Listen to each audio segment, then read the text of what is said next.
Tu sondes les Écritures. Tu crois avoir en elle la vie. Ce sont elles qui rendent témoignage de Jésus. Approche-toi de lui. Quiconque fait le mal et la lumière et a peur que ses œuvres soient dévoilées. Bien-aimés dans le Seigneur, shalom. Nous sommes très heureux de vous compter très nombreux autour de votre émission Dernière Trompette, votre émission d'édification, d'enseignement, votre émission d'exhortation, votre émission de partage. Que le Seigneur vous bénisse pour votre amour que vous avez pour la vérité. Aujourd'hui, nous bénissons le Seigneur une fois de plus pour l'opportunité et la grâce qu'il nous fait de partager, de venir vers vous pour partager la parole de Dieu. Je sais que vous aimez la parole. Vous aimez la parole parce que lui-même il a dit son nom c'est la parole. Donc c'est tout à fait normal. Si vous aimez Jésus, vous devez aimer sa parole. Toute personne qui aime Jésus ne peut qu'aimer sa parole. Que Dieu soit béni. Nous voulons prier pour commencer notre émission d'aujourd'hui. Notre Dieu, merci beaucoup pour cette opportunité que tu nous donnes, que nous puissions partager ta parole. Nous nous recommandons entre tes mains. Tu as dit, le Saint-Esprit nous enseignera toutes choses, que le Saint-Esprit nous enseigne. Nous voulons nous laisser guider par toi au nom de Jésus. Amen. Bien-aimés dans le Seigneur, le sujet que j'ai choisi, que le Seigneur m'a mis à cœur pour partager avec vous aujourd'hui, c'est « Voici l'époux ». Voici l'époux. Eh bien, aujourd'hui, j'aimerais vous encourager à tenir bon. J'aimerais vous encourager à vous accrocher à Jésus. J'aimerais vous encourager à s'accrocher à sa parole. J'aimerais vous encourager à être prêt pour un grand événement qui va se passer très bientôt dans le monde. Cet événement-là, que nous entendons depuis tous, cet événement que les disciples de Jésus, depuis des siècles, attendent, n'est rien d'autre que l'enlèvement de l'Église. Voici l'époux, c'est le sujet de notre enseignement de ces jours. Alors, si vous lisez dans 1 Thessaloniciens, au chapitre 4, le verset 13 jusqu'au verset 18, je lis avec vous dans 1 Thessaloniciens au chapitre 4, le verset 13 jusqu'au verset 18, la Bible dit « Nous ne voulons pas, frères, que vous soyez dans l'ignorance au sujet de ceux qui dorment, enfin que vous ne vous affligez pas comme les autres qui n'ont point d'espérance. Car si nous croyons que Jésus est mort et qu'il est ressuscité, croyons aussi que Dieu ramènera par Jésus et avec lui ceux qui sont morts. Voici en effet ce que nous vous déclarons d'après la parole du Seigneur. Nous le vivons. Restez pour l'avènement du Seigneur. Nous ne dévancerons pas ceux qui sont morts. Car le Seigneur lui-même a un signal donné à la voix d'un archange et au son de la trompette de Dieu descendra du ciel et les morts en Christ ressusciteront premièrement. Ensuite, nous le vivons qui serons restés, nous serons tous ensemble enlevés avec eux sous des nuées à la rencontre du Seigneur dans les airs, et ainsi nous serons toujours avec le Seigneur. Consolez-vous donc les uns les autres par ces paroles. Bien-aimés dans le Seigneur, ici nous voyons des chrétiens de Thessalonique, ces chrétiens qui aimaient Jésus, ces chrétiens qui avaient abandonné les idoles, qui avaient tout abandonné pour Jésus. La Bible nous dit, ces chrétiens de Thessalonique, ils attendaient fermement le retour de notre Seigneur et Sauveur Jésus. Mais il s'est passé quelque chose, c'est que plus ils attendaient, plus aussi, ceux qui étaient tout autour de mourir. Tel frère est mort, le Seigneur Jésus n'est pas toujours de retour. Tel frère est mort, le Seigneur Jésus n'est pas toujours de retour. Alors il y a même d'autres personnes qui ont dit, mais non, il ne faut pas attendre Jésus. Jésus est déjà venu, il est déjà parti. Donc c'était une situation de confusion. Quelques-uns disaient, Jésus était déjà de retour. Quelques-uns se posaient la question, mais nos frères qui étaient avec nous, qui sont morts, mais quel sera leur sort lorsque le Seigneur Jésus reviendra? Voilà toutes ces questions auxquelles ces gens se posaient la question et ils n'avaient pas de réponse. C'est ainsi que lorsque l'apôtre Paul va leur écrire, il va essayer un peu de leur expliquer. Il va leur dire, frères, nous ne voulons pas que vous soyez dans l'ignorance au sujet de ceux qui dorment. L'apôtre Paul commence d'abord à régler la situation de ceux qui dormaient, c'est-à-dire de ceux qui sont morts. Bien-aimés, si vous êtes chrétien, si vous êtes un frère en Christ et que la mort arrivait à vous surprendre, ne vous inquiétez pas. Et vous, frères, qui avez perdu un être cher, qui avez perdu une sœur, un frère qui était dans le Seigneur Jésus-Christ, ne vous inquiétez pas pour lui, parce que lorsque la trompette de Dieu va sonner, bien-aimés dans le Seigneur, tous ces frères qui ont été morts seront tout simplement ressuscités. Voilà pourquoi Paul va dire aux chrétiens, ne vous inquiétez pas au sujet de ceux qui dorment. Il ne parle même pas qu'ils sont morts. Il parle, ils dorment. Bien-aimés dans le Seigneur, nous qui croyons en Jésus, il peut y arriver aujourd'hui que je meurs. Ne vous inquiétez pas pour moi, je dors. Au bon moment, quand la trompette va sonner, je vais me réveiller. Alléluia, je vais me réveiller. Tous ceux qui sont morts dans le Seigneur Jésus-Christ, depuis le commencement de l'Église, ils dorment. Tous ces chrétiens dorment. Lorsque la trompette de Dieu va sonner, eh bien, mes bien-aimés dans le Seigneur, ils seront tout simplement ressuscités et ils seront avec le Seigneur Jésus-Christ. Alors, voilà un peu ce que l'apôtre Paul va expliquer aux chrétiens. Il dit, bien-aimés, nous vous déclarons ceci d'après la parole du Seigneur. C'est que le Seigneur Jésus-Christ, notre époux, le Seigneur Jésus-Christ, notre Seigneur, notre Dieu, notre Sauveur que nous attendons, ce jour-là, il descendra du ciel. Et la Bible dit, il va se positionner dans le nuée. Et là, la trompette de Dieu va sonner. Et quand la trompette de Dieu va sonner, le mort en Christ, c'est-à-dire ceux qui sont morts en Jésus-Christ, ils seront tout simplement ressuscités. Et nous les vivants, nous aussi. Donc si le Seigneur Jésus-Christ revenait maintenant, nous serons considérés comme des vivants. Et nos bien-aimés qui nous ont précédés dans la gloire, et ils seront considérés comme des morts. Alors, nous n'allons pas précéder ceux qui sont morts.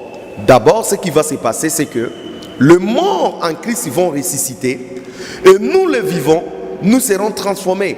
Et les morts en Christ, et nous, les vivants, nous porterons tous un corps glorieux. Et nous partirons à la rencontre du Seigneur dans les airs. Voilà ce qui attend le monde. Voilà le plus grand événement qui va se passer très bientôt dans le monde. C'est que les morts en Christ seront ressuscités. Et nous, les vivants, nous serons transformés, nous porterons un corps de gloire. Bien aimé, si nous disons ces choses, beaucoup de gens ils se posent la question, ils disent, pasteur, est-ce que ce que vous dites là, ce ne sont pas des histoires? Depuis que vous êtes en train de les parler, depuis que vous avez dit, on n'a jamais vu ces choses se réaliser. Bien aimé dans le Seigneur, ce n'est pas parce que ça tarde que cela ne va pas se réaliser. Cela va se réaliser. Pierre dit, un jour devant le Seigneur est comme 1000 ans. Comme 1000 ans est comme un jour. Le Seigneur ne tarde pas dans l'accomplissement de sa parole, mais il use vers nous de la patience, afin que nous soyons sauvés. Bien-aimés dans le Seigneur, devant Dieu, un jour est comme 1000 ans. Et 1000 ans est comme un jour. Ce n'est pas que le Seigneur tarde dans l'accomplissement de sa parole, dans l'accomplissement de sa parole. Non. Ah oui, bien-aimés dans le Seigneur, il viendra ce jour-là comme un voleur. Très bientôt, la trompette va sonner. Il viendra comme un voleur. Ce jour-là, personne ne s'attendra. Ce jour-là, personne n'aura l'idée que non, le Seigneur Jésus sera à la porte. Mais ce jour-là, ça sera peut-être un jour ordinaire. Ça sera peut-être un jour où nous serons en train de vaguer à nos occupations, comme nous sommes toujours en train de le faire aujourd'hui. Ça sera peut-être un jour où, je ne sais pas moi, tu n'auras même pas l'idée. C'est pour cela qu'il faut se préparer. La Bible dit, prépare-toi, Amos dit ça, prépare-toi à la rencontre de ton Dieu. Oui, bien-aimés dans le Seigneur, nous devons tous nous préparer à la rencontre de notre Dieu. Il vient, très bientôt il sera là. Bien-aimés dans le Seigneur, chrétiens, vous qui m'écoutez, voilà pourquoi je vous demande de marcher dans la sanctification, de marcher dans la crainte de son nom. Je ne vous demande pas d'avoir vos regards sur la terre, sur le bien matériel, sur le billet des banques. Ce sont des choses qui vont passer, sur la gloire éphémère de ces mondes. Ça va passer. Je vous demande de fixer vos yeux sur Jésus, lui qui vient bientôt nous chercher. Lui, il nous apportera ce que le monde ne saura jamais nous donner. Bien-aimés dans le Seigneur, nous devons nous préparer, nous devons nous sanctifier, nous devons craindre Dieu. Nous devons être des chrétiens véritables, des chrétiens qui ont la crainte de Dieu, non dans leur bouche, mais la crainte de Dieu dans leur cœur. Jésus revient bientôt. Est-ce que tu sais que Jésus revient bientôt? Est-ce que tu sais que Jésus revient bientôt? Non, je vous pose encore la question. Est-ce que vous savez que Jésus revient bientôt? Celui qui sait que Jésus revient bientôt, il marche dans la crainte de Dieu. Celui qui sait que Jésus revient bientôt, il se sanctifie. Celui qui sait que Jésus-Christ revient bientôt, il est debout dans la prière, dans la méditation de sa parole. Celui qui sait que Jésus-Christ revient bientôt, il continue à garder ses yeux fixés vers Jésus. Celui qui sait que Jésus-Christ revient bientôt, il est loin du péché, loin des souillures de ce monde. Celui qui sait que Jésus-Christ revient bientôt, il s'accroche à la prière, il s'accroche à la parole. Celui qui sait que Jésus-Christ revient bientôt, il n'a pas la crainte parce qu'il a vu son pasteur. Il n'a pas la crainte parce qu'il a vu ses frères. Il a la crainte parce qu'il aime Jésus. Celui qui sait que Jésus-Christ revient bientôt, bien-aimé dans le Seigneur, il se prépare. Oui, chrétiens, nous devons nous préparer. Jésus est à la porte. Il a dit, quand vous verrez tel signe, le guerre, le famine, les catastrophes naturelles, vous verrez ça et là, l'apostasie, l'abandon de foi, la rébellion, ainsi de suite. Sachez-le que je suis à la porte. Est-ce que nous ne voyons pas tous ces signes s'accomplissent chaque jour? Beaucoup de gens disent, ah frère, nous sommes fatigués de tout ça. Depuis que vous avez commencé, bien aimé, au temps de Noé, c'était aussi comme ça. Lorsque Noé a annoncé qu'il devait avoir le déluge, Dieu devait laisser le déluge s'abattre sur le monde et qu'il devait détruire ce monde-là. Personne de son époque pouvait croire. Et lorsque Jésus parle de son retour, il dit, il en serait de même comme au temps de Noé. Oui, au temps de Noé, les gens mangeaient, les gens se mariaient leurs filles, les gens étaient dans la joie. Mais personne ne pouvait s'attendre à ce temps-là, qu'il devait avoir le déluge pendant 40 jours, 40 nuits. Mais Dieu l'a fait. De même également, aujourd'hui, beaucoup de gens sont dans l'incrédulité. Voilà pourquoi des gens sont de plus en plus dans l'occultisme, dans la magie, dans des sociétés secrètes, dans des loges. Ils s'en foutent. Les autres même, ils fréquentent les assemblées. Les autres même, ils ont des responsabilités. Les autres même sont des pasteurs. Mais continuant à demeurer dans l'occultisme, continuant à demeurer, les autres sont des chrétiens. Bien-aimés, nous devons nous préparer parce que l'époux arrive très bientôt. Oui, Jésus-Christ revient bientôt. Il vient chercher son église. Bien-aimés, lorsque nous avons étudié l'église, je vous ai dit que l'église était le corps de Christ. Je vous ai dit aussi que l'église n'était pas seulement le corps de Christ, mais l'église était aussi la maison de Dieu. L'église, ce n'est pas seulement aussi la maison de Dieu. L'église, c'est aussi la famille de Dieu. L'église, au-delà de la famille de Dieu, l'église, c'est aussi les colonnes et l'appui de la vérité. Oui, au-delà de cela, l'église, c'est aussi, bien-aimé dans le Seigneur, l'épouse de Jésus. Alléluia. Oh, merci Seigneur. L'église, c'est aussi l'épouse. J'aimerais vous inviter un tout petit peu dans 2 Corinthiens au chapitre 11 à partir du verset 1. Nous allons voir un tout petit peu ce que l'apôtre Paul nous parle par rapport à l'église. Alors, dans 2 Corinthiens au chapitre 11, le verset 1, du verset 1 jusqu'au verset 2, écoute ce que l'apôtre Paul dit. Il dit, oh, si vous pouviez supporter de ma part un peu de folie, mais vous me supportez, car je suis jaloux de vous, d'une jalousie de Dieu, parce que je vous ai fiancé à un seul époux, pour vous présenter à Christ comme une vierge pure. Oh, merci Seigneur pour cette belle parole. Paul est en train de parler. Il dit, frère, supportez un tout petit peu ma folie s'il pouvait parler à la manière des hommes. Il dit, frère bien-aimé, je vous ai fiancé à un seul époux. Cet époux-là, c'est qui? Cet époux-là, c'est Jésus-Christ de Nazareth. Il dit, je vous ai fiancé à cet époux qui est Jésus-Christ de Nazareth, comme un fiancé. Et il dit, je vais vous présenter à Christ comme une vierge pure. Bien-aimé, nous avons parlé que l'enlèvement va se passer bientôt. Oh, nous avons vu dans 1 Thessaloniciens au chapitre 4 comment l'église sera enlevée, comment les morts qui sont en Christ seront ressuscités, comment nous le vivons, nos corps seront transformés, comment nous partirons à la rencontre de Jésus dans les airs. Bien-aimés, comment nos corps porteront un corps immortel, un corps glorieux, un corps merveilleux. Bien-aimé dans le Seigneur, l'église de Jésus a une espérance. Une espérance, c'est quoi? C'est une attente joyeuse. L'église a une attente joyeuse. Et notre attente joyeuse, ce n'est pas des billets de banque, ce n'est pas des matériels, ce n'est pas des maisons, ce n'est pas des voitures. Voilà pourquoi ils sont malheureux, ceux qui s'accrochent au bien de ce monde. Ne vous accrochez pas au bien de ce monde. Le monde passe avec tout. Le jour où vous allez mourir, vous ne partirez pas avec vos biens, vous ne partirez pas avec vos maisons, vous ne partirez pas avec des véhicules. Vous partirez, toi seul. Ton esprit, ton âme sera là devant le Seigneur. Et là, tu te rendras compte que tu peux avoir tout le bien de ce monde. Mais si tu n'as pas Jésus, tu n'as rien. Tu peux avoir tout l'argent de ce monde. Mais si tu n'as pas Jésus, tu n'as rien fait. Tu peux avoir tout le bien, toutes les voitures, les belles maisons, je ne sais pas moi, des villas. Si tu n'as pas Jésus, zéro, tu n'as rien fait. Voilà pourquoi, bien aimé, le plus important, c'est d'avoir Jésus. Christ pose la question, que sert-il à un homme de gagner toute la terre s'il perdait son âme? Que donnera un homme à l'échange de son âme? Tu ne peux rien donner à Dieu. Ce qui est le plus important, c'est d'avoir une relation avec Jésus. C'est de se sanctifier, de laisser sa vie à Jésus. C'est de se donner correctement à Dieu.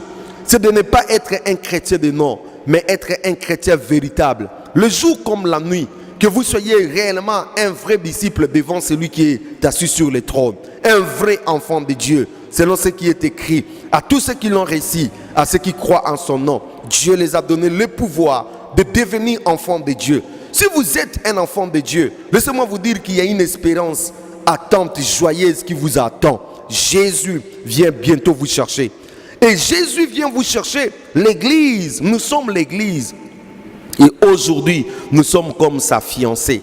Ces jours-là, oh my God, Paul dit, je vais vous présenter, oh j'aime Jésus. Il dit, ces jours-là, il dit, je vais vous présenter. C'est-à-dire, l'église de Jésus sera présentée à Jésus comme une vierge pure. Je ne sais pas si vous comprenez cela. C'est pour cela que Paul dit, je suis jaloux de vous. Je suis jaloux de vous. D'une jalousie.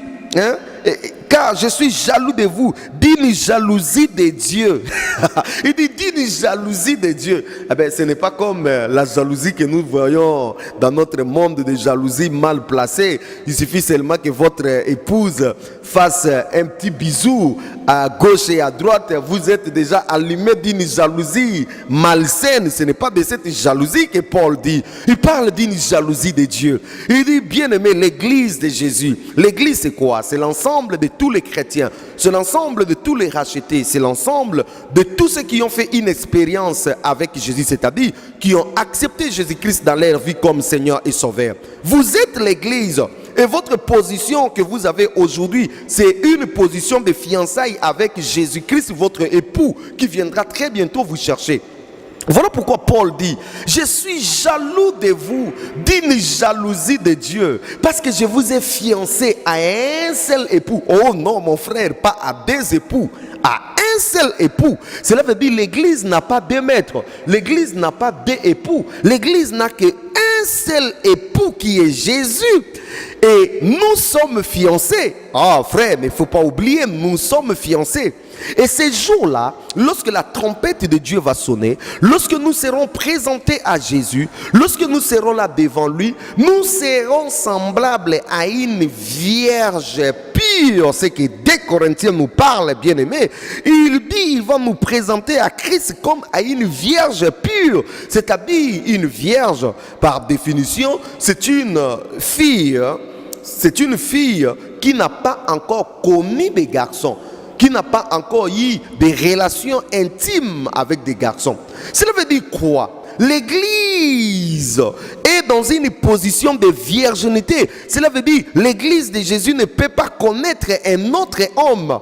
Bien, mais si vous êtes dans le péché, si vous suivez les diables, cela veut dire vous êtes en train de vous dévierger, vous êtes en train de vous suyer, vous êtes en train d'aller avec d'autres personnes qui sont autres que votre époux. Voilà pourquoi il faut que l'église de Jésus soit vierge. C'est-à-dire, on nous montre cette image de la virginité pour nous montrer la pureté auquel l'église est obligée d'avoir. C'est-à-dire, nous devons être totalement dévoués.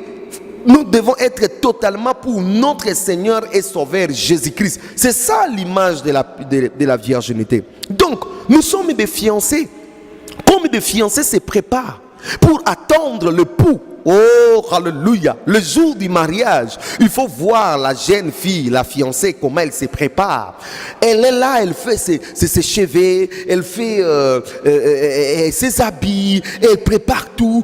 C'est un grand jour. Et tout le monde sait, cette vierge aujourd'hui sera fiancée. Elle se prépare pour qu'elle soit présentée de façon merveilleuse à son mari, à son époux. De même également, nous aujourd'hui, Église de Jésus, nous écoutons la parole de Dieu. Et cette parole doit nous nettoyer, doit nous laver, doit nous purifier, doit nous sanctifier, doit nous séparer du mal. La parole que nous écoutons a pour rôle de nous préparer afin que lorsque la trompette de Dieu va sonner, nous puissions écouter cette trompette et que nous soyons présentés devant lui comme des vierges pures. Je vais vous lire encore dans Éphésiens, lorsque on nous parle dans Éphésiens au chapitre 5, le verset 25 jusqu'au verset 27. Écoute ce que la Bible dit. Marie, aimez vos femmes. Oh, alléluia, j'aime ça. Marie, aimez vos femmes. Pas aimer seulement quand la femme est là. Non, même quand votre femme n'est pas là. Continuez à l'aimer. Vous ne l'aimez pas parce que... Ah ben non, hein? Vous l'aimez parce que vous l'aimez dans votre cœur. Et la Bible dit, Marie, aimez vos femmes. Oui, bien-aimé. En tant que mari, si vous êtes là, vous m'écoutez, vous devez de l'amour à votre femme. Et en retour, votre femme vous doit de la soumission et aussi de l'amour. La Bible dit, Marie, aimez vos femmes comme Christ a aimé l'Église, comme Christ a aimé l'Église. C'est-à-dire l'amour que nous devons avoir envers nos femmes, nous qui sommes mariés, c'est l'amour que Christ avait pour l'Église. L'Église n'existait même pas. Nous étions, chacun suivait sa voie, nous étions dispersés, nous étions là dans le péché. Mais Christ qui est Dieu, il a quitté son trône, il a pris la forme de l'homme. La parole de Dieu nous dit, le mystère de la piété est grande. Le mystère de la piété, c'est-à-dire Dieu a pris la forme humaine. Dieu a pris le corps de l'homme. Il a quitté son trône. Il est venu suivre l'homme qui était dans le péché. Voilà l'amour que Christ nous a témoigné. Il est venu nous suivre dans le péché. Et la Bible dit, vous aussi femmes, vous aussi hommes, pardon, vous devez aimer vos femmes de cette façon-là. Malgré ce sont des êtres faibles, elles ont leurs erreurs, elles ont ceci, cela. Mais vous devez les aimer. Christ est mort à la croix pour l'Église. Cela veut dire, si réellement vous aimez votre femme, vous êtes prêt à mourir pour cette femme. Si vous n'êtes pas encore prêt à mourir pour votre femme, sachez-le que vous ne l'aimez pas comme Christ a aimé l'Église. Parce que Christ a aimé l'Église et il s'est offert pour elle. Il dit, enfin de la sanctifier par la parole. Alléluia. L'église de Jésus est sanctifiée par la parole. L'église de Jésus n'est pas sanctifiée par les prophéties, n'est pas sanctifiée par des consultations prophétiques. L'église de Jésus n'est pas sanctifiée par des pochettes. L'église de Jésus est sanctifiée par la parole. Voilà pourquoi nous devons distribuer, nous devons prêcher, nous devons nourrir le peuple de Dieu d'une bonne parole. Parce que cette parole va la sanctifier, cela veut dire va la préparer. Cette parole va permettre à ce qu'une vierge pure fiancée à Jésus soit de plus en plus purifiée. La Bible dit, après, afin de la sanctifier par la parole, après l'avoir purifiée par l'eau qui est l'image de la parole, enfin de faire paraître devant lui cette église glorieuse. C'est-à-dire, lorsque la trompette de Dieu va sonner, nous allons paraître, comme nous avons dit dans 2 Corinthiens, comme une vierge pure. Mais au-delà de cette vierge pure, nous serons une église glorieuse, sans tache. Oh, J'aime ça. Sans tache. Il n'y a pas de tache du péché. Il n'y a pas de tache de souillure. Il n'y a pas de tache du mal.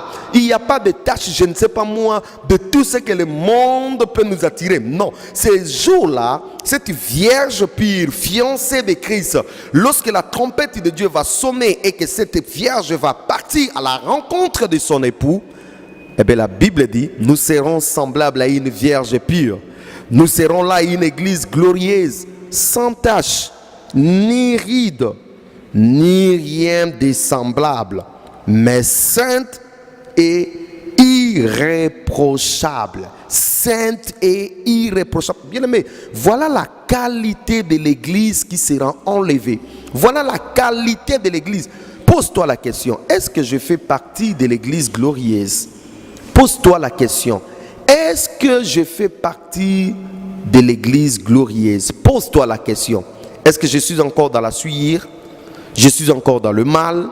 Je suis encore dans le péché? Je suis encore dans des bêtises? Je suis encore dans la fornication, dans l'impudicité, dans l'adultère, dans le vol, dans le mensonge, dans l'occultisme, dans la magie, dans la sorcellerie? Bien-aimés dans le Seigneur, si vous êtes encore dans ces choses-là, vous ne faites pas partie de l'église glorieuse. Si vous êtes encore dans le péché, vous pratiquez le péché. Vous ne vous inquiétez même pas lorsque vous commettez le péché. Le péché est votre vie quotidienne. Alors laissez-moi vous dire, vous ne faites pas partie de l'église glorieuse. Celui qui fait partie de l'église glorieuse se sanctifie. Celui qui fait partie de l'église glorieuse, il marche dans la crainte de Dieu. Celui qui fait partie de l'église glorieuse, il est dans la soumission à la parole de Dieu. Celui qui fait partie de l'église glorieuse, il ne craint pas Dieu parce qu'il voit son pasteur. Celui qui fait partie de l'église glorieuse, il est dans la soumission, dans la préparation. Chaque jour, il se prépare parce qu'il sait que je dois rencontrer Yoshua Mashiach, mon mari qui vient me chercher très bientôt. Celui qui fait partie de l'église glorieuse, il ne se conforme pas au monde présent. La Bible dit, ne vous conformez pas au siècle présent. Oh mon bien-aimé, c'est lui qui fait partie de l'église glorieuse. Il n'est pas comme tout le monde. C'est une personne qui est dans le monde mais qui n'a pas la vie du monde. C'est une personne qui vit dans ce monde. Mais quand vous regardez sa façon de vivre, vous sentez Dieu se dégager. Lui là, il fait partie de l'église glorieuse. Lorsque la trompette va sonner, il paraîtra devant lui comme une vierge pure, sans tache ni ride, mais sainte et irréprochable. Je lis avec vous dans Matthieu au chapitre 25, le verset 1 à 13. Là, on nous donne une autre image. Au début de notre émission, bien-aimés dans le Seigneur, je vous ai dit que le thème de notre rencontre et le thème de notre enseignement d'aujourd'hui est justement « Voici l'époux ». Oh, j'aime ça. Lisons dans la parole de Dieu dans Matthieu chapitre 25, le verset 1-13. La Bible dit « Alors le royaume des cieux sera semblable à 10 vierges qui, ayant pris leur lampe, allèrent à la rencontre de l'époux. 5 d'entre elles étaient folles et 5 sages. Les folles, en prenant leur lampe, ne prirent point avec elles l'huile. Mais les sages prirent avec leur lampe de l'huile dans des vases. Comme l'époux tardait, toutes s'assoupirent et s'endormirent.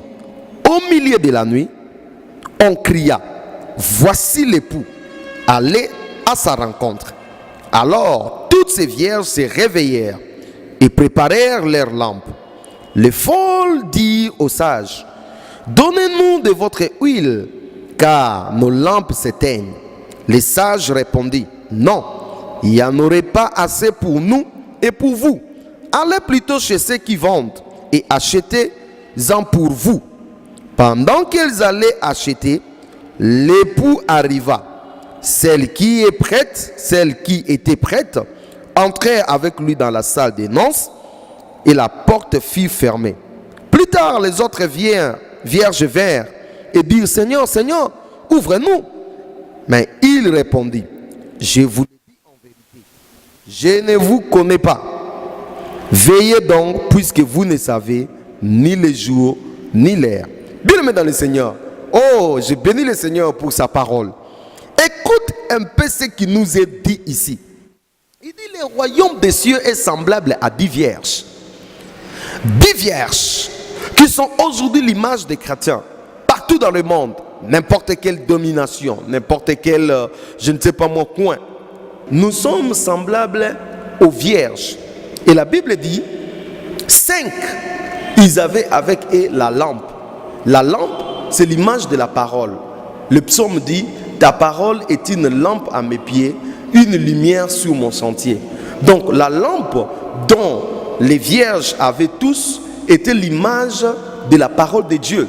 Et si vous allez partout, chaque chrétien se réclame avoir la parole de Dieu. Essayez de dire seulement Jean 3,16 veut dire quoi? Tu vas attendre, tout le monde va commencer à te réciter que car Dieu a tant aimé le monde, il a donné son fils, ainsi de suite. Donc les chrétiens ont avec eux la parole de Dieu. Tous nous parlons au nom de Jésus. Tous nous sommes en train de brader, de présenter la parole de Dieu. Tous nous sommes en train de se dire, nous avons la parole de Dieu. Eh bien, nous sommes tout simplement l'image de ces vierges. Mais la Bible dit, 5 d'entre elles étaient folles. Elles avaient des lampes, mais sans pour autant avoir de l'huile.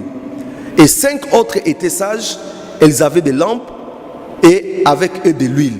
Cela veut dire, parmi les chrétiens, l'huile représente l'image du Saint-Esprit, l'image de l'onction, l'image de la vie de Dieu. Donc, cela veut dire quoi? Parmi des chrétiens qui se réclament avoir la parole de Dieu, 5, c'est le groupe de gens qui ont la parole avec eux, mais qui n'ont pas la vie de l'esprit avec eux. C'est-à-dire, ils se réclament de Jésus, ils tiennent la parole de Dieu, ils chantent la parole de Dieu, ils prêchent la parole de Dieu, mais sans pour autant avoir l'intimité avec le Saint-Esprit. Ils ont déjà divorcé avec le Saint-Esprit, ils ne vivent plus la vie de l'Esprit, ils ne sont plus en harmonie avec le Saint-Esprit. Ce sont des chrétiens qui gardent seulement la lampe dans leur bouche, c'est-à-dire qui gardent seulement la parole, mais qui ne pratiquent plus la parole. Oh, Jésus reproche aux pharisiens. Il dit, vous pharisiens, qu'est-ce que les pharisiens faisaient? Ils lisaient la loi de Moïse, mais ils ne pratiquaient pas la loi de Moïse. C'est exactement ce que des chrétiens sont aujourd'hui. Ils ont avec eux la parole de Dieu, mais incapables de pratiquer la parole de Dieu. Et c'est bien triste, c'est vraiment la honte. Et les autres 5 vierges, c'était des gens qui avaient la parole de Dieu, mais qui avaient aussi la vie de l'esprit. C'est-à-dire la parole doit être accompagnée de l'onction. La parole doit être accompagnée. L'onction dont je suis en train de parler ici, ce n'est pas faire tomber les gens, ce n'est pas je ne sais pas moi quoi, mais c'est vivre la parole de Dieu, être en harmonie, en intimité avec le Saint-Esprit. Et la Bible dit, comme l'époux tardait à venir, ils s'assouplissaient tous. Cela veut dire, nous sommes dans un monde aujourd'hui où l'époux est en train de tarder. Et la plupart des gens même disent que non, où est l'accomplissement de son avènement? Depuis que vous avez commencé à dire que Jésus-Christ revient, il ne revient tout, il ne revient pas. Les gens sont en train de s'endormir. N'oubliez pas que Jésus-Christ a dit, pendant peu de gens avant son arrivée, il y aura l'apostasie. L'apostasie, c'est l'abandon. Les gens vont abandonner, les gens vont s'endormir, les gens ne seront des chrétiens que des surfaces, c'est-à-dire de non. N'oubliez pas, Paul est en train de dire, ils auront l'apparence de la piété, mais régnant ce qui en fait la force dans le dernier jour. Il parle des chrétiens des derniers jours. C'est-à-dire, beaucoup de gens ont l'apparence de la piété, mais régnant ce qui en fait la force. C'est-à-dire, ils ne sont plus en harmonie avec Dieu. Ils ne sont plus en paix avec Dieu. Ils ne vivent plus la vie de Dieu. Ils ont déjà abandonné la vie de Dieu. Et la Bible dit, comme l'époux, comme nous aussi aujourd'hui, Jésus-Christ tarde à venir. Beaucoup de gens ont abandonné. Beaucoup de gens ne craignent plus Dieu. Beaucoup de gens ne marchent plus dans la crainte de Dieu. Beaucoup de gens, ils vivent aujourd'hui le contraire de ce que la parole de Dieu est en train de dire. Mais chantant à l'église et étant membre de la chorale, ils prêchent même la parole de Dieu. Ils sont des chrétiens, mais tout en n'est pas reflétant la vie de Dieu. Comme l'époux tardait à venir, tous s'ensouplissaient. Nous sommes aujourd'hui dans un moment de sommeil spirituel. Nous sommes aujourd'hui dans un moment où le bien est considéré mal, le mal est considéré bien. Nous sommes aujourd'hui dans un moment où quand tu prêches la vérité, on te dit tu critiques. Les gens ne veulent pas écouter la vérité. La Bible dit dans le dernier jour, les gens vont détourner l'oreille de la vérité. Ils auront la démangeaison d'écouter des mensonges, des choses agréables à l'oreille. C'est-à-dire, si tu lui prêches qu'il abandonne le mari d'autrui, il ne va pas t'accepter. Si tu lui prêches, il faut abandonner le vol, le mensonge, l'adultère, l'impudicité, l'occultisme, il ne va pas t'accepter. Mais si tu lui dis que Dieu va te bénir, tu auras des Mercedes, tu auras ceci, cela, là il va t'accepter. Les gens se donneront, et même de foule de docteurs, c'est-à-dire ces docteurs-là vont les enseigner ce qu'eux ils veulent et non ce que Dieu veut. Beaucoup de gens vont détourner l'oreille de la vérité. Voilà le temps où nous sommes, dans un temps noir, dans un temps d'apostasie, dans un temps de sommeil spirituel, dans un temps où les gens sont en train de lâcher les choses de Dieu petit à petit. Et la Bible dit, au milieu de la nuit, on entendit une voix. Frère, au milieu de la nuit. Nous sommes au milieu de la nuit. Nous sommes maintenant dans un temps de noir, de ténèbres profondément. Mais bien aimé, la Bible dit, au milieu de la nuit, on entendit une voix qui a dit, voici l'époux, allez à sa rencontre. Laissez-moi te dire, de plus en plus de voix prophétiques vont se lever au milieu de cette nuit. Ces voix prophétiques ne vont pas prêcher de l'argent, ne vont pas prêcher des maisons, ne vont pas prêcher des voitures, ne vont pas prêcher des voyages, ne vont pas prêcher des biens de ce monde. Ces voix prophétiques vont se lever partout, ça et là, en Europe, en Asie, en Amérique, en Afrique, au Congo, à Kinshasa.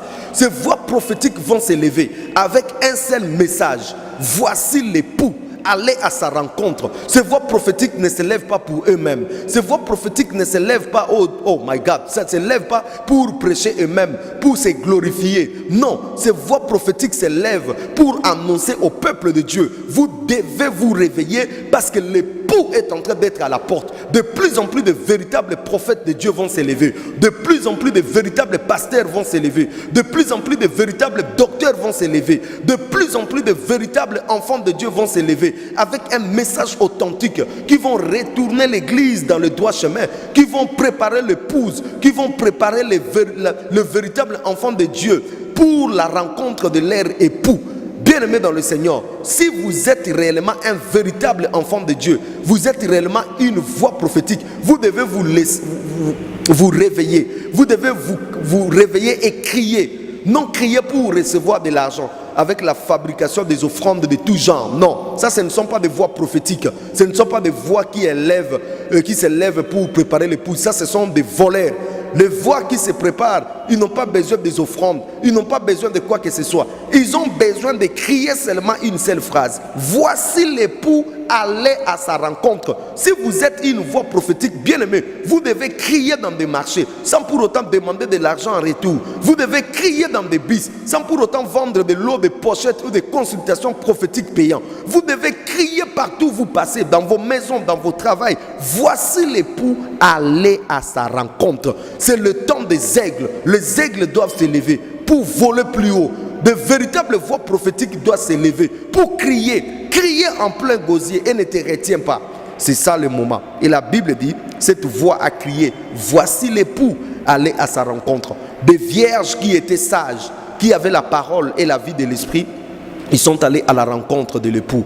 Mais ceux qui étaient moins sages, ceux qui n'avaient pas la vie de Dieu, eh bien, bien-aimés dans le Seigneur, ils sont tout simplement restés. Et la Bible dit, l'époux a pris avec lui le vierge sage et ils sont partis aux noces. Bien-aimés dans le Seigneur, si vous êtes dans la sanctification, si vous gardez la crainte de Dieu, si vous vous sanctifiez, laissez-moi te dire que lorsque la trompette de Dieu va sonner, l'époux, Jésus, qui revient bientôt, il va te prendre et tu partiras avec lui à sa rencontre. Mais si nous sommes des chrétiens de nom, nous n'avons pas la crainte de Dieu, si nous sommes là seulement pour faire de la figuration, si nous ne voulons pas obéir au Seigneur, et laissez-moi vous dire, bien-aimés dans le Seigneur, vous allez tout simplement rater l'enlèvement, vous allez tout simplement passer à côté de votre appel.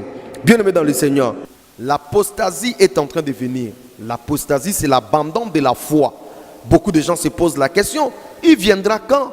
Voilà pourquoi je vous ai lu, Pierre, comme il dit, un jour est comme 1000 ans et 1000 ans comme un jour. Le Seigneur ne tarde pas dans l'accomplissement de sa parole, mais il use envers nous de la patience afin que nous soyons sauvés. Eh bien, comme Jésus tarde à venir et que le plaisir de ce monde ne fait que croître, la plupart des chrétiens se sont endormis. La plupart des chrétiens ont oublié la promesse que Jésus-Christ vient très bientôt nous chercher. La plupart des chrétiens ne savent plus que Jésus est à la porte. La plupart des chrétiens ont oublié que nous attendons un événement majeur qui est l'enlèvement de l'église. La plupart des chrétiens ont oublié et maintenant ils sont dans l'occultisme, ils sont dans la magie, dans la sorcellerie, dans tous les désordres de ces siècles. Je suis venu vous dire, voici l'époux, allez à sa rencontre. Voici l'époux arrive, l'époux arrive. Je suis en train de vous réveiller, toi qui commençais à vivre dans le péché, toi qui commençais à prendre même des maris d'autrui, toi qui commençais à se corrompre. Laissez-moi te dire, voici l'époux, allez à sa rencontre. Toi qui commençais à dormir, tu as faibli avec la vie de prière, tu as faibli avec la vie de la méditation. Laissez-moi te dire, voici l'époux, allez à sa rencontre. Qui sait que l'époux est en train de venir? Celui-là se prépare. Qui sait que l'époux est à la porte? Celui-là se prépare. Jésus a été tenté par le diable. Si tu es le Fils de Dieu, transforme ces pierres, que ça devienne de pain. Il a dit, l'homme ne vivra pas de pain seulement, mais de toutes les paroles qui sortent de la bouche de Dieu. Si tu es véritablement un chrétien, un véritable chrétien, le diable te présente les plaisirs de ce monde. Le diable te présente le bien de ce monde. Dites au diable, moi je ne fais pas partie de ce monde. La parole de Dieu me dit, à chaque jour suffit sa peine. Ne vous inquiétez de rien. C'est ce que la parole de Dieu me dit. Ne vous inquiétez de rien. Voilà la destinée de l'église. L'église qui se prépare. L'église qui se sanctifie. Ces jours-là, lorsque la trompette de Dieu va sonner, l'église va partir. Et cette église qui partira, c'est une vierge, une fiancée pure qu'on va présenter à Christ. Cette vierge sera sans tache, ni ride, ni rien de semblable, mais sainte et irréprochable. Bien-aimé, cette vierge, la Bible nous dit aussi, c'est cette vierge qui a gardé la parole de Dieu. C'est cette vierge qui a gardé quoi? La vie de l'esprit. La Bible dit, allez à la rencontre de l'époux. Ce qui se passe, c'est que quand Jésus-Christ viendra, en fait, l'enlèvement, c'est quoi? Si je vais expliquer l'enlèvement dans des termes simples, je dis, l'enlèvement, c'est une vierge pure qui s'est préparée, qui va à la rencontre de son époux. C'est-à-dire, nous allons à la rencontre de notre époux, doudou d'amour, chéri que nous aimons tant, sans pour autant avoir vie. Nous l'avons tellement aimé, mais ce jour-là, ça ne sera pas de l'histoire, ça sera une réalité. L'église sera en face de son doudou, de son chéri, de son époux. Alléluia. Si vous êtes réellement un enfant de Dieu véritable, vous ne pouvez pas rater cet événement. Rater tout. Rater le diplôme, c'est encore mieux. Rater le voyage, c'est encore mieux. Rater, je ne sais pas moi, un bis, c'est encore mieux. Mais rater l'enlèvement, c'est la pire des choses qui peut arriver à un chrétien. Un véritable chrétien ne peut pas manquer l'enlèvement. Celui qui manque l'enlèvement, il a tout manqué. Nous ne devons rien manquer, bien-aimés dans le Seigneur. Nous devons faire de notre mieux. Alléluia. Nous confier totalement en Dieu, afin que ce jour-là ne nous surprenne pas, mais afin que ce jour-là soit un jour de joie et d'allégresse. J'aimerais lire avec vous dans Apocalypse au chapitre 19. Qu'est-ce que Apocalypse chapitre 19 nous dit pour terminer? En fait, c'est le dernier verset que nous allons lire aujourd'hui. Bien-aimés, bientôt, nous serons à la rencontre de l'époux. Alors, dans Apocalypse au chapitre 19, le verset 7, écoute ce que la parole de Dieu nous dit. Oh, je parle aux amoureux de Jésus. Je parle à l'épouse. Je parle à cette vierge qui s'est préparée. Écoute ce que la parole de Dieu te dit dans Apocalypse chapitre 19, le verset 7. Réjouissons-nous et soyons dans l'allégresse et donnons-lui gloire, car les noces de l'agneau sont venues et son épouse s'est préparée. Et il lui a été donné de se revêtir d'un fin lin éclatant, pur, car le fin lin, ce sont les œuvres justes des saints. Et l'ange me dit, écrit, heureux ceux qui sont appelés au festin des noces de l'agneau. Et il me dit, ces paroles sont les véritables paroles de Dieu. Réjouissez-vous et soyons dans l'allégresse. Bien-aimés dans le Seigneur, les noces, c'est un sujet de joie. Les noces, c'est un sujet d'allégresse. Alléluia. Donc, nous voyons que lorsque le Seigneur va prendre son épouse, il va amener son épouse tout simplement dans les noces. Vous qui rêvez les noces, bien-aimés dans le Seigneur, sachez-le que le Seigneur vient très bientôt pour nous amener. La trompette sonnée égale Jésus-Christ venir chercher son église. C'est pour cela, même quand vous avez des problèmes, même quand vous avez une maladie qui vous dérange, quand vous pensez seulement aux noces, réjouissez-vous. Réjouissez-vous, bien-aimés dans le Seigneur, parce que la délivrance arrive. Voilà pourquoi dans 1 Thessaloniciens 4, là où nous avons lu, Paul va leur écrire. À la fin, il dit, consolez-vous par cette parole. Cela veut dire quoi? Pensez à l'éternité, pensez aux noces, pensez à l'enlèvement. Ça doit nous donner, nous chrétiens, la joie. Ça doit nous donner la paix. Ça doit nous donner ce que le monde ne peut pas nous donner. Même quand tu avais à manquer à manger, quand tu penses seulement aux noces de l'agneau, à l'enlèvement, tu dois être consolé, tu dois être dans la joie. Le Seigneur vient nous chercher la véritable église. Et lorsqu'il nous prendra, nous, la véritable église, le Seigneur nous amènera dans le nonce. Nous partirons avec lui dans le nonce. Et dans Apocalypse au chapitre 19, le verset 7, écoute ce que la Bible dit. Dans Apocalypse chapitre 19, le verset 7. Réjouissons-nous et soyons dans l'allégresse et donnons-lui gloire, car les noces de l'agneau sont venues et son épouse s'est préparée. Et il lui a été donné de se revêtir d'un fin lin éclatant pire, car le fin lin, ce sont des œuvres justes des saints. Et l'ange me dit, heureux ceux qui sont appelés au festin des noces de l'agneau. Et il me dit, ces paroles sont de véritables paroles de Dieu. Réjouissons-nous et soyons dans l'allégresse. Frère, l'enlèvement de l'église, ça sera la porte ouverte pour que nous soyons à la rencontre de Jésus et que nous puissions aller dans le noces. Et l'ange est en train de parler à Jean. Il dit, réjouissons-nous et soyons dans l'allégresse et donnons-lui gloire, car les noces de l'agneau sont venues. Cela veut dire, l'agneau a récupéré son épouse. L'agneau est allé chercher son épouse et l'agneau a avec lui son épouse. Maintenant, la grande fête, le noces tant attendu peut commencer. Alléluia. La Bible dit son épouse s'est préparée. Alléluia. Son épouse. Voilà pourquoi il vient chercher une église sans tache, ni ride, ni rien de semblable. Une église glorieuse parce que cette église a été préparée. C'est nos épouse se préparer. Et la Bible dit, il lui a été donné de se revêtir des fins lins éclatants purs, des fins lins éclatants purs. Et on explique ça, on dit, car les fins lins, ce sont des œuvres justes des saints. Voilà, les actes, la vie de cette épouse, les œuvres de cette épouse, ce sont des œuvres justes.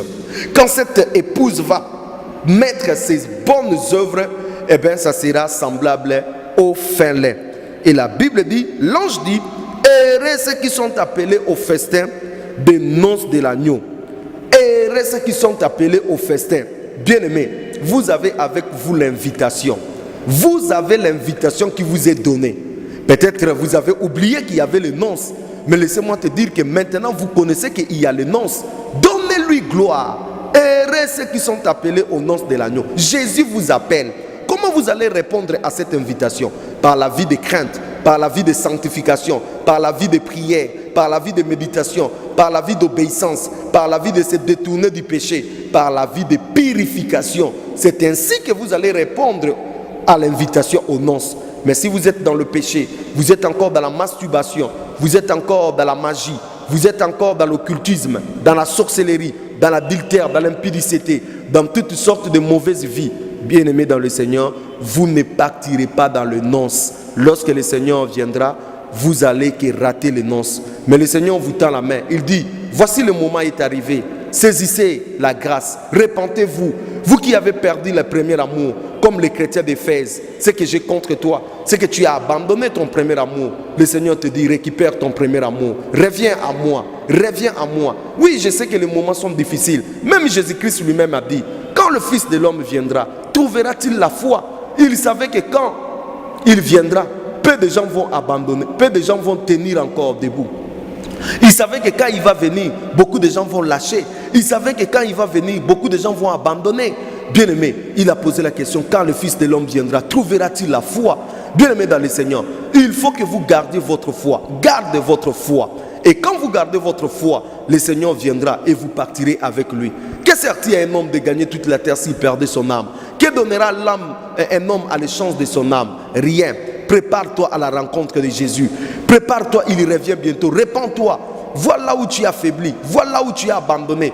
Voilà où tu as repris ton ancienne vie. La Bible dit, il les est arrivé ces proverbes. Le chien est retourné à ce qu'il avait vomi. Beaucoup de gens sont retournés dans leur vomi, dans ce qu'ils avaient dit non. Si quelqu'un est à Christ, il est devenu une nouvelle créature. Les choses anciennes sont passées. Mais beaucoup de gens, les choses anciennes étaient passées, mais ils sont retournés encore aujourd'hui dans les choses anciennes. Et ils vivent aujourd'hui leur ancienne vie. Ils pratiquent aujourd'hui le péché. Pratiquer le péché veut dire quoi? Vivre délibérément dans le péché, en étant conscient de ce qu'on est en train de faire. Le péché n'est plus un accident, mais le péché est devenu une mode de vie. Bien aimé, nous devons nous repentir. Nous devons retourner à Jésus. Disons non à l'occultisme. Disons non à la magie. Disons non à la sorcellerie. Disons non au plaisir de ce monde. Disons non au mensonge, à l'adultère, à l'escroquerie. Disons non à l'orgueil. Disons non à tout cela. Retournons à Jésus-Christ. Et lorsque la trompette viendra, bien-aimés dans le Seigneur, nous partirons à sa rencontre. Que le nom du Seigneur soit béni. Vous tous qui avez suivi cette émission, soyez bénis dans vos maisons. Que le nom du Seigneur soit béni. Vous qui nous écrivez, vous qui nous appelez, si vous avez besoin de la prière, vous avez besoin de nous contacter, notre numéro est affiché au bas de vos petits écrans. Vous pouvez nous contacter à n'importe quel moment. Nous n'allons pas vous demander de l'argent. Nous allons prier, partager avec vous gratuitement. Soyez bénis, vous qui écoutez cette parole sur la RTNCD, vous qui écoutez cette parole à Kinshasa, à Brazzaville, aux environs, vous qui écouterez cette parole sur YouTube, soyez bénis, bien-aimés dans le Seigneur.